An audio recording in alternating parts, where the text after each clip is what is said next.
Okay, great. Hi, my name is Raj Rajaraman. I am assistant professor and a pediatric epileptologist at UCLA. My topic will be tuberous sclerosis, Center of Excellence, overview, treatment, clinical studies, and trials.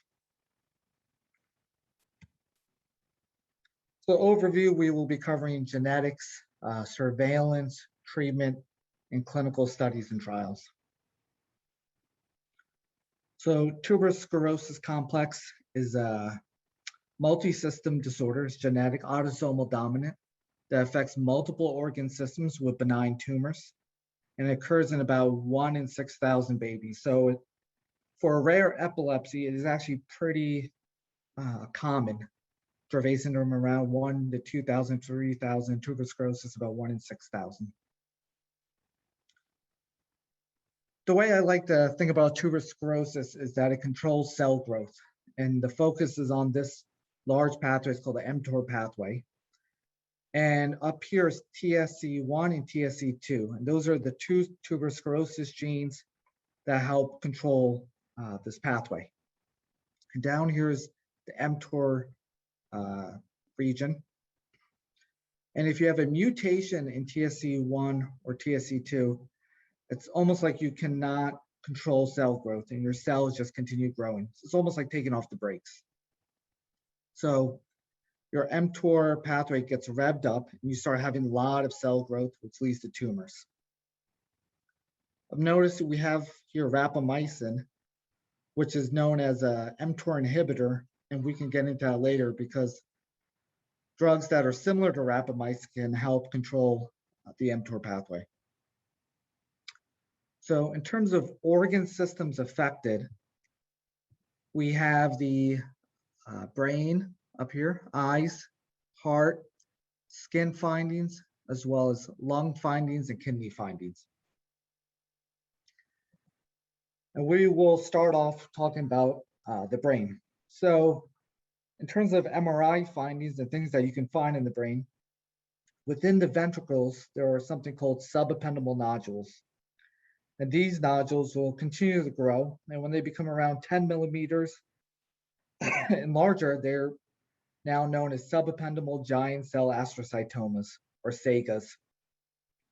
And once they start becoming a SAGA, then we start worrying about them causing obstruction in the ventricles or causing hydrocephalus or causing increased pressure. So we want to do annual MRIs approximately every year to do surveillance to make sure that these nodules don't continue growing to become a SAGA.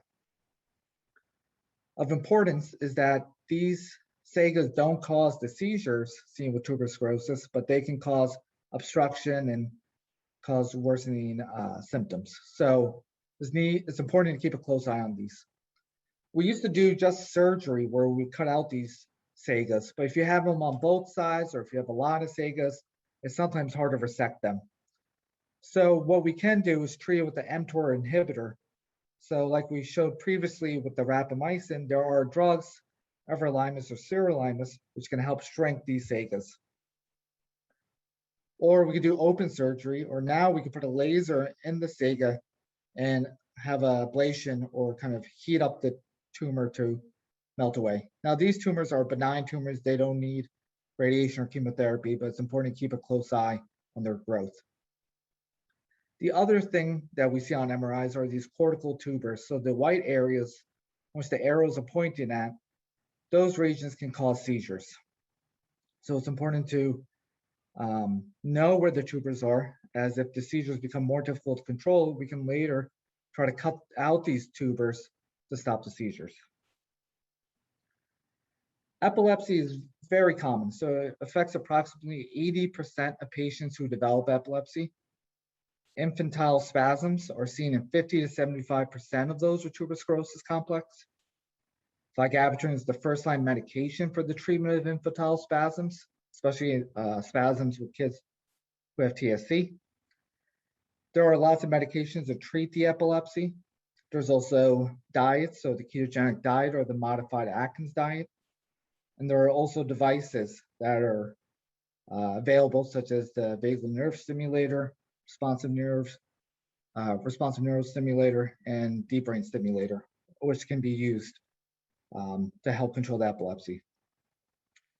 Here are two different ways to do epilepsy surgery. So here we had the seizures on the EEG coming from one location.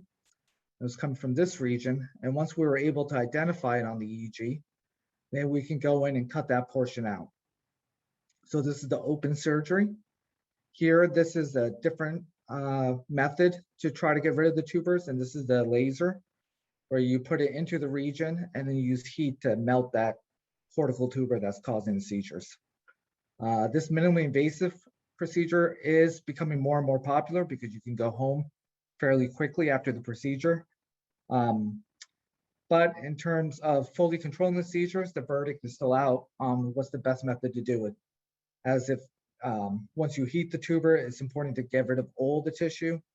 And sometimes doing the open resection can cut out the tuber if, let's say, it's too big and it won't be fully melted with the visual ACE laser.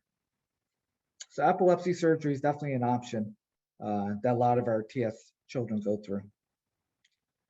There are some clinical trials for epilepsy and tuberous sclerosis that we're offering here at UCLA. These are just 3 of them. This one is called the Galen study from Noema Pharmaceuticals. This is a new compound which works on the glutamate receptor, so new mechanism of action for the management of seizures associated with TSC. GW Pharmaceuticals has the compound Epidiolex, which is FDA approved for children with tuberous sclerosis above a certain age. But we are looking at Epidiolex, which is commonly known as CBD, for infants under the age of 1. So now we're looking for children under the age of 1 with refractory seizures that we could treat with Epidiolex. Marinus Pharmaceuticals is another company looking at tuberous sclerosis and using the medication ganaxolone for the treatment of tuberous sclerosis, and that will be also a phase 3 study. So these are 3 clinical trials for epilepsy and TSC. Noema Pharma's Galen study, the GW Pharma Epidiolex, Marinus ganaxolone. After the epilepsy, another neurologic conditions that we start to take care of are TSC-associated neuropsychiatric disorders, or TAND, which is just the overall emotional, cognitive, intellectual concerns that a lot of our families see with tuberous sclerosis, up to maybe 40, 50%. And it's an umbrella term, but within this umbrella, we have many different categories. So behavioral issues like aggression, temper tantrums, anxiety, hyperactivity, behavioral intellectual, so intellectual disability, neuropsychological issues such as memory recall, spatial working memory, psychosocial, so a lot of self-esteem, parental stress, relationship difficulties between the children and the families, academic level, so if you're having difficulty in reading, writing, or specific learning disabilities, and then psychiatric, so whether it be ADHD, autism, anxiety, depressive disorder. So looking at these TAND elements is extremely important with our TS population. With TS, we have a psychiatrist, Dr. Daly, who helps take care of our children and adults with TSC-associated neuropsychiatric disorders. We have 2 studies for neurodevelopmental disorders here at UCLA. The first one is the RDCRN-TSC study, where we do a developmental neurological exam. We do free neurodevelopmental testing, and then we do a research EEG based on the patient's age. We offer both in English and Spanish. Everything is free and is worth doing. It's not that arduous. It's about once a year where we do a full assessment, free neurodevelopmental testing, and we get collecting this information to see how we can better treat the epilepsy as well as the neurodevelopmental conditions. Another very important study is the TSC STEP study. It is a multi-site nationwide study, and we're trying to see if we can treat the neurodevelopment and try to prevent the epilepsy very early on. So a lot of these children, we are able to suspect that they have tuberous sclerosis because they have cardiac rhabdomyomas or heart tumors, which can be diagnosed even in a fetal ultrasound. So with suspicion of tuberous sclerosis and we confirm it genetically, we say, hey, can we start a medication that will also help prevent epilepsy from occurring, because it occurs about 80% of kids? Can we start something from day one or within the first 6 months of life to prevent seizures? And whether we could start a medication to help improve development.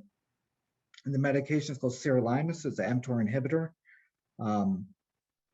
And we just started this study and we are looking for enrollment. So I think this will be a very important study to see if we can help our children at a very young age and prevent epilepsy and improve development.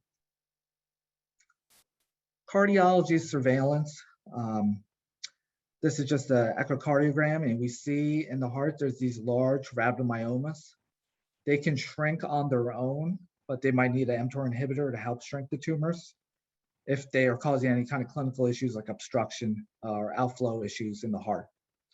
They need annual cardiac evaluations every year.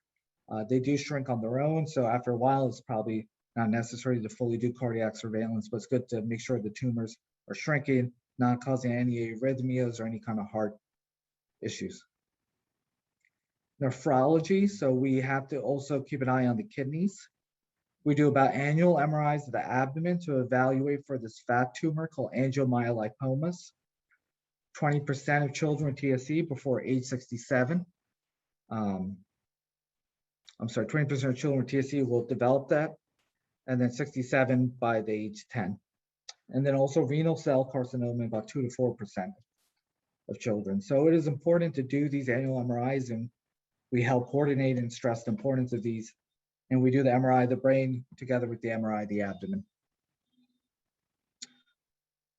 Also, we have pulmonary findings. So this is the adult CT scan of the lungs. And one of these things that you see here are these small cysts. And these cystic lesions is known as lymphangiomyomatosis, or LAMS.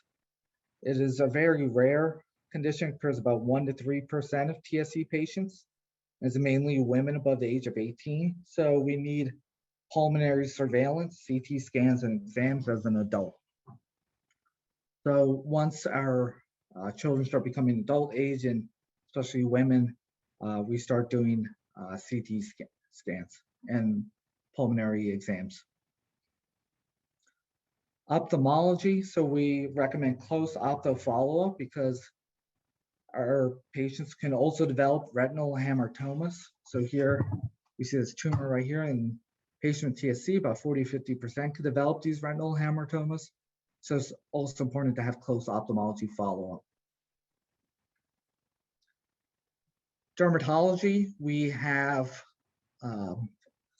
clinical skin findings as well. So these hypopigmented macules, which are often found in our patients, and there'll be multiple hypopigmented macules. These lesions can clue the pediatrician or anyone at a young provider seeing a young patient. Hey, this patient has multiple hypopigmented macules, has developmental delays. Could this possibly be tuberous sclerosis? As the child gets older, we develop these angiofibromas, almost kind of acne-formed lesions on the face in this kind of butterfly pattern. The lesions can be treated with topical mTOR inhibitors, so topical everolimus, topical sirolimus. So there are treatments for this, and I send our patients to our dermatologist. Just to go over our UCLA team. So it's me as the director, Dr. Aria Fala, who's pediatric neurosurgery. We also have Dr. John Stern. I left his name off this one, but Dr. John Stern also does our adult epilepsy. Ora Yadin for pediatric nephrology. Gary Satu and Mark Sklansky for pediatric cardiology. Ron Collier for dermatology. We have pediatric genetics, Julian Martinez and Bianca Russell. Pediatric neuro-ophthalmology, Stacy Pinellas. Then we have our adult providers. Along with Dr. Stern, we have Dr. Schultze for adult nephrology and Dr. Lynch for adult pulmonology. And then we have our research coordinators, so Angela, Ruby, and Natalie. And if you're interested in a clinical visit or a research study, our phone number is here listed. And you can always email us at UCLA TSC at mednet.ucla.edu. I think these neurodevelopmental disorder studies, the RDCRN, TSC study, and the TSC steps are valuable resources, and we'll definitely learn a lot from them. And we also have these clinical trials for epilepsy.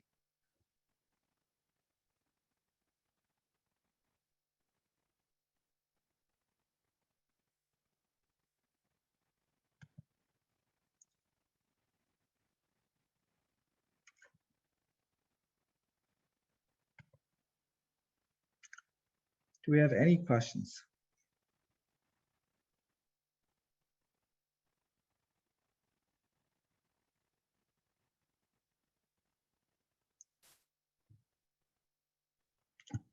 Great, thank you so much. It was a pleasure talking to everyone, and please reach out. Thank you.